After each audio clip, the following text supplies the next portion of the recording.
Jack? Where's Jack? Where is he? Jack, I want to see you. Great job, Jack. Thank you. What a job you do. You know, we have an incredible thing. We're always talking about the fake news and the bad, but we have guys, and these are the guys who should be getting Pulitzers.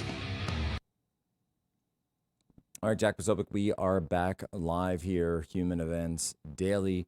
Real America's Voice, folks. Real quick, you know, I've been telling you, pay attention to what's happening with the dollar, debt, and central banks. And we know it's starting to pile up. And when things get rocky, gold has always been the safe haven. But now we know gold isn't just defensive. It's an offensive asset. It's always around $4,300 an ounce. Gold is breaking all-time highs every day. And analysts are forecasting that it could go over 5,000. That's why I've been working with my partners at Allegiance Gold for the past 3 years. They hope to protect your savings and retirement with real physical gold and silver, not paper promises. And now Allegiance Gold is making it even better. They'll donate 1% of qualified investments from my audience to Turning Point USA or another great America First organization, in addition to the 1% you already qualify for. So you can protect your wealth and support the movement at the same time. If you've been waiting for a sign, this is it. Don't overthink it. Don't wait until it's too late. See what's going on with gold today. Call 844-577-7676. That's 844-577-7676. Or visit protectwithposo.com. Protect your future and stand with me fighting for America. Again, 844-577-7676. Protectwithposo.com. Very excited to bring on our next guest, detransitioner. My friend, Chloe Cole, joins us now. Chloe, how are you? I'm doing great. How are you doing? I'm doing well, on. and I there's a couple of stories I wanted to pick your brain about, and we were, sort of tossing this around, and I said, oh my gosh, Chloe would be absolutely perfect for this. So it seems that all of a sudden there's this study that comes out that says, lo and behold, even though we were told that transgenderism was on the rise and it was here to stay, it's now all of a sudden falling with Gen Z. How did this happen? I think what the study exposes, and it specifically focuses on the non-binary aspect of gender ideology, which is it refers to people who identify as transgender, but with neither male nor female. And I think it's out of all the aspects of trans ideology, it's the one that is the most fueled by psychosis, because at least like male to female individuals and female to male individuals identify with the opposite sex, right? But there is no such third sex in human beings. And when it shows that in recent years, the rates of non-binary identification in young people have started to rapidly fall down. And it shows that it's fueled by social contagion. And as it starts to fade out of popularity, less and less young people, and it's primarily young women who are falling into it, are identifying with it. And I think it's exemplary of the cultural wins that conservatism are starting to have. But unfortunately, what isn't shown in the study is that the rates of overall trans identification with either male to female individuals or female to male are still steadily rising, and we still have a ways to go in the culture when it comes to eradicating this from our culture, from our court systems, and from our institutions. But we have to take the wins where they are at.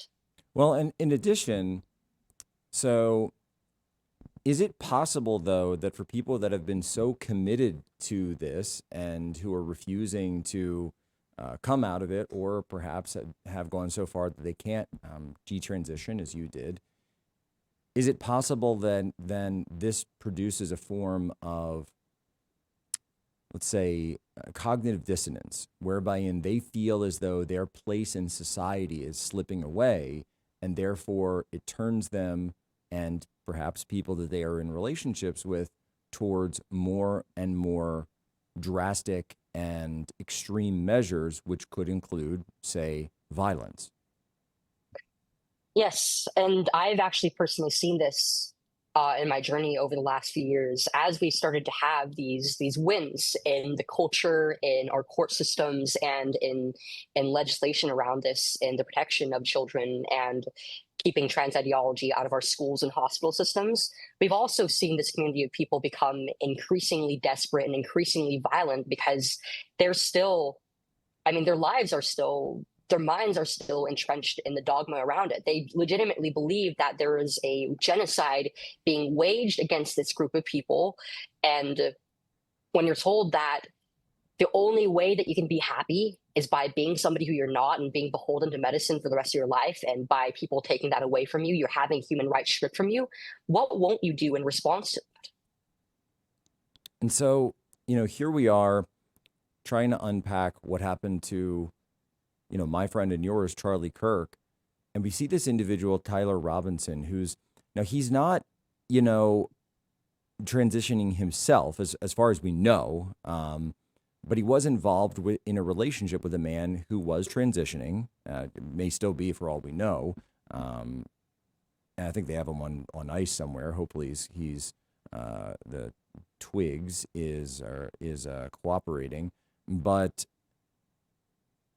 this guy comes from a conservative family, LDS family, and yet he finds himself down this rabbit hole of increasingly extreme online behavior and interests, some of which include, and I'm just going to say it, adult-themed furry pornography, video games, interactors, and simulators about furries, even which included, as I'm told, includes something called the furry equivalent of child porn, which is cub porn.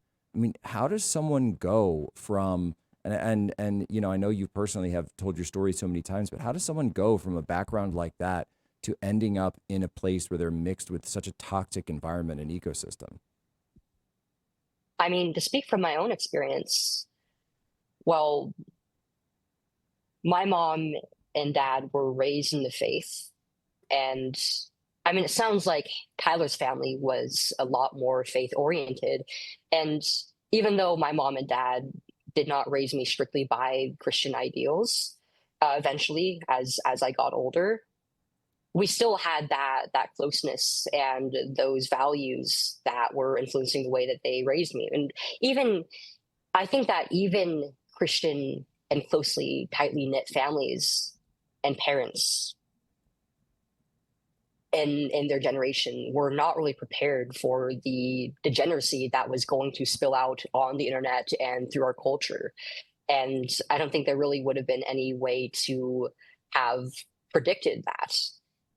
And so a lot of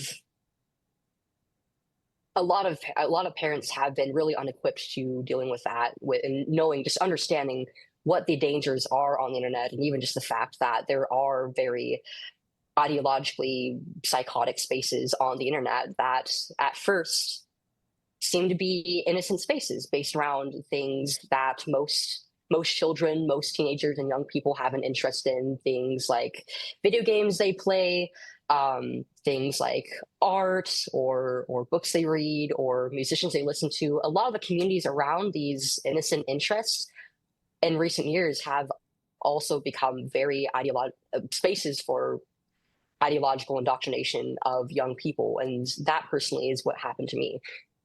And when people think of the radicalization that happens in left-wing spaces online, they often think of transgender people. But what a lot of people don't understand is that transgender ideology is something that radicalizes even people who never become transgender identified, because they're being told that there is a genocide being waged against trans identified people happening in the United States, and that every person has a step in the fight against it, and that they should take whatever measures necessary to stop that. And that's why you'll see so many people at LGBT rallies, at trans protests, who aren't even trans identified, but they're often people who, like Tyler, are dating somebody who is, or they have children of their own who they are indoctrinating.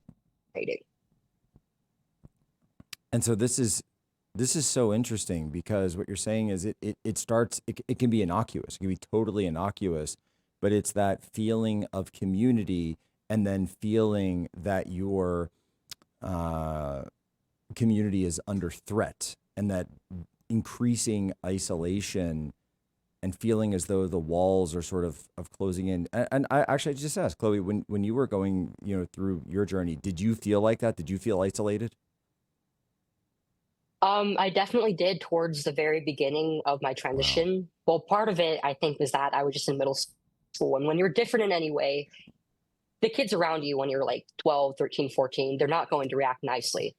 But I experienced that even more so as I went through the detransition process. And it's incredibly difficult to go through, even more so than initially transitioning, because it's like step one of transitioning, except you're back in reality after living through years of psychosis, and there's no off ramp for you with therapy in the medical system, and a lot of even your friends, if you're young, might not really even know how to respond to Right. to They think there's something, Eh, they celebrated the first part, but they don't celebrate the second part. Chloe, we're up on a hard Right. break. Hold that thought.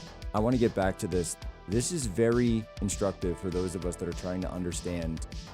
Just trying to understand. Jack Posobiec, right back. Human Events Daily, Real America's Voice.